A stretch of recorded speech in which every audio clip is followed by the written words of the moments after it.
Hello, my name is Dante Renee, and welcome to the 10 Room Bizarro YouTube page where I talk about films that I believe need to be talked about more. Like tonight's film, this is 1974's Lucifer's Women. 1974's Lucifer's Women. Got some screenshots right there from the film. In the year 1954, three women claim to have made love to the devil himself. Interesting thing about this film is, well, there are a lot of interesting things, but one of the things is that supposedly the black mass scenes were supervised by the founder of the Church of Satan, Mr. Anton LaVey. There is also a reworking of the film called Dr. Dracula, which I'm not looking at tonight, maybe in the future, but for right now we're looking at Lucifer's Women, and this was lovingly put out on Blu-ray and DVD by Vinegar Syndrome from the negative, 35 millimeter negative. Let's get into this very interesting film because the director of this film directed an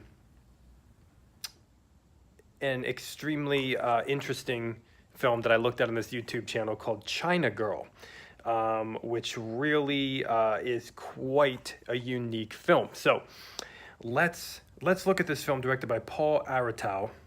And let's get into this right here, folks. This is from 1974 again, and I got some notes here, so you're going to see my eyes divert. What a fascinating film this is. Lucifer's Women involves magic shows, strippers, prostitution, reincarnation, possession, devil worship, porno comic books, lesbian self-discovery, romance, cocaine, and a mute magician.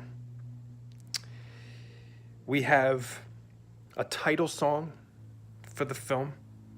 We have also music that is oppressive, strange, black mass animal cacophonies,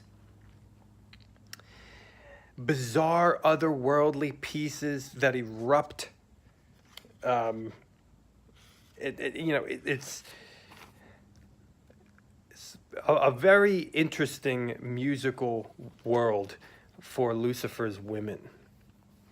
I'll tell you right off the bat, this is definitely not what you were expecting. Probably not what you're expecting.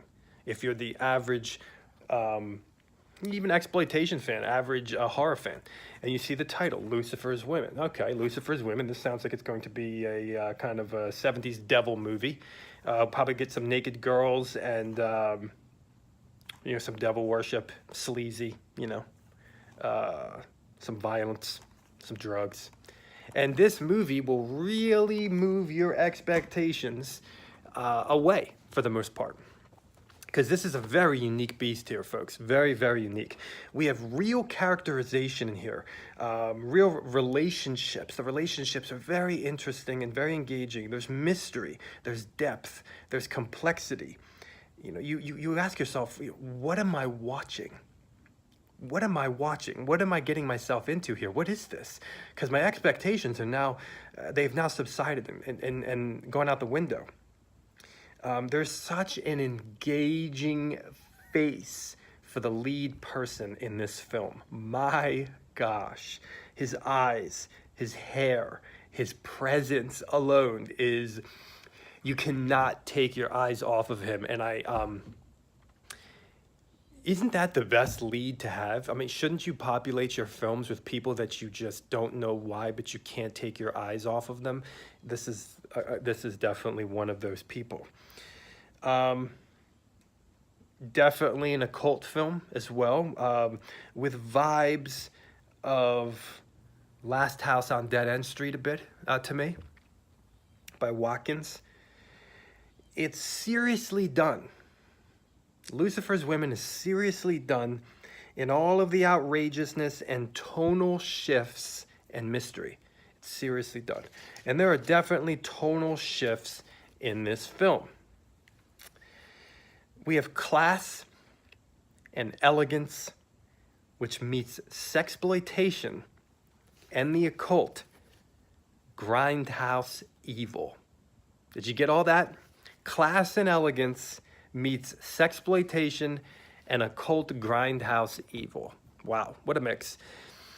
We have romance even, and meeting a real sense of sexuality in the film. Very classy words for the opening credits of the film. And in the closing credits of the film, we have action continuing as the closing credits are rolling. We even have sexploitation dialogue in this film as well. And something interesting about this movie is that we have X-rated actors and actresses in a non-X-rated film as well. And so you can see that this director had some ties to the scene at the time. But we have, Paul Thomas, and you're going to recognize some other people as well, like this redheaded girl that was in an Alex DeRenzi film, and also in the film Cheerleaders, which I looked at on this YouTube page as well. This is really, it has the elements of a grindhouse street film, and with elegant decadence and a devil movie. Lucifer's Women is really unlike anything else that I've seen before, really, truly. If you like sexploitation, you're going to get the sexploitation world here. But you're also going to get the grindhouse world. And you're also going to get an occult film. And the black mass sequences in here, which were supposedly, which were supervised by Anton LaVey, quite dark, quite disturbing, quite weird, quite evil feeling, quite authentic feeling. And there's such interesting locations in here. The magic show, the burlesque dancer, the bars. You want to be there. These are places you want to go to. You want to spend time there. You find yourself very much engaged in the tonal shifts, the storyline shifts of this film. This is 1974's Lucifer's Women, right here, folks. Thank you so much for watching the 10 Room Bizarro YouTube page, where I talk about films that I believe need to be talked about more, like 1974's Lucifer's Women.